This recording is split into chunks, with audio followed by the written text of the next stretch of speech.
Hello, students. Good morning. How are you all? I hope you are fine at home. So, today we will start the lesson 5, that is a different kind of school. The title of the lesson is a different kind of school. Before starting the lesson, look here. It is given before you read. Do you know these words? If you don't, find out their meanings. Bandage, crutch, cripple, honor, misfortune, system. Okay, if you don't know the meaning of the words, you have to look out in the dictionary and find out the meaning of the bandage, crutch, cripple, honor, misfortune, system. Okay, point number 2, look at the pictures in this unit and guess in what way this school may be different from other schools. कहा जा रहा है कि आप इस picture में देखिए इस यूनिट के और ये अनुमान लगाइए कि किस तरह से ये जो स्कूल दिख रहा है आपको वो दूसरे स्कूलों से अलग है। ठीक है, और ये हम तभी जान पाएंगे जब हम चैप्टर को रीड करेंगे। Okay, so let's come to start the lesson. Para 1, I heard a great deal about Miss Beam's school, but not till last week did the chance come to visit it. The writer of the lesson is saying here, speaker is the writer, okay, and he is saying I had heard, है ना, मैंने सुना था, है ना, बहुत पहले से सुन रखा था, a great deal about Miss Beam's school. As you can see in this picture, this school is, whose school is this? Miss Beam's school. Okay, the owner of the school is Miss Beams. So writer is saying he had already heard about that school, that was Miss Beam's school, but not till last week, है ना, लेकिन last अंतिम सप्ताह तक मुझे क्या है, chance नहीं मिला इस स्कूल को देखने का, लेकिन अब वो चांस, वो मौका, अवसर वो आया। Come to para second, when I arrived there was no one in sight but a girl of about 12. What is saying the writer? The writer is saying when he reached at the school, he saw no one there in the campus or in the school. Okay, when he arrived at the campus of the school, but a girl of about 12. उसने school में किसी को देखा नहीं, है ना, उसने केवल एक लड़की को देखा, एक बालिका को देखा जो कि लगभग 12 वर्ष के देखने में लग रही थी। Her eyes were covered with a bandage. उसके आँखों पे पट्टी बंधी हुई थी। Okay, and she was being led carefully between the flowers beds by a little boy.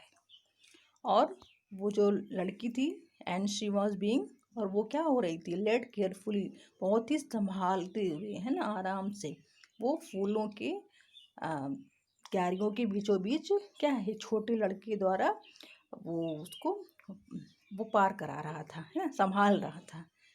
Who was about 4 years younger, जो कि देखने में उस लड़की से 4 साल का लगभग छोटा दिख रहा था। She stopped, वो लड़की रुक गई। कौन? जिसकी आंखों पे पट्टी बंधी थी। And it looked like she asked him who had come. और मुझे ऐसा दिख रहा था, ऐसा लग रहा था कि जैसे वो उस लड़के से मेरे बारे में कुछ पूछ रही हो। ठीक है, he seems to be describing me to her. और मालूम पड़ रहा था कि जैसे वो लड़का जो है ना, जो उसके साथ वहाँ खड़ा था, वो मेरे बारे में उस लड़की को कुछ बता रहा हो, ऐसा मुझे लग रहा था, ऐसा मुझे प्रतीत हो रहा था। He seemed to be. Then they passed on. इसके बाद वे चले गए। कौन?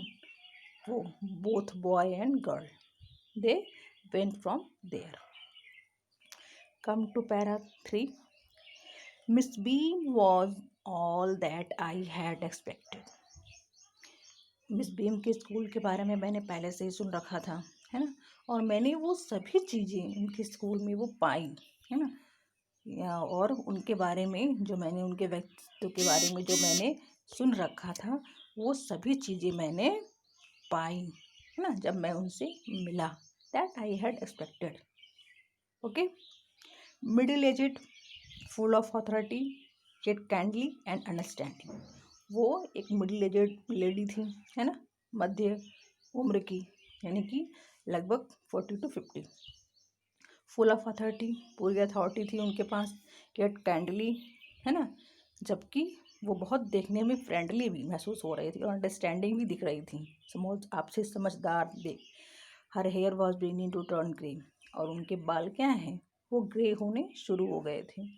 And she had the kind of plum figure, है ना, और उनके पास एक प्रकार का प्लम फिगर था। प्लम फिगर का मतलब होता है स्टाउट, प्लेजेंटली फैट, मतलब इस तरह का एक फैटी पीपल पर्सन जो कि देखने में बहुत अभद्र भी न लगे और सही लगे, इस तरह के, मतलब प्रेजेंटली फ्लैट, उसको बहुत ज़्यादा फैटी न कहा जाए, उस तरह के वो फिगर था उनका। That is likely to be comforting to a homesick child.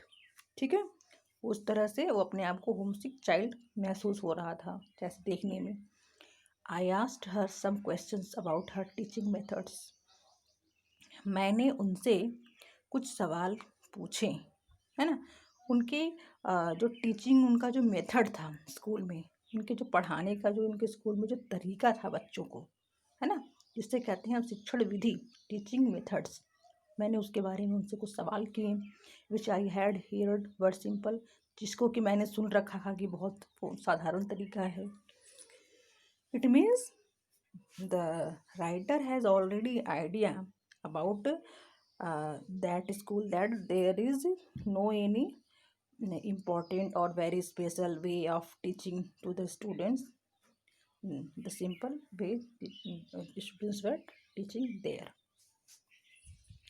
Okay, so up to here we will meet in next class with next video. Okay, bye bye.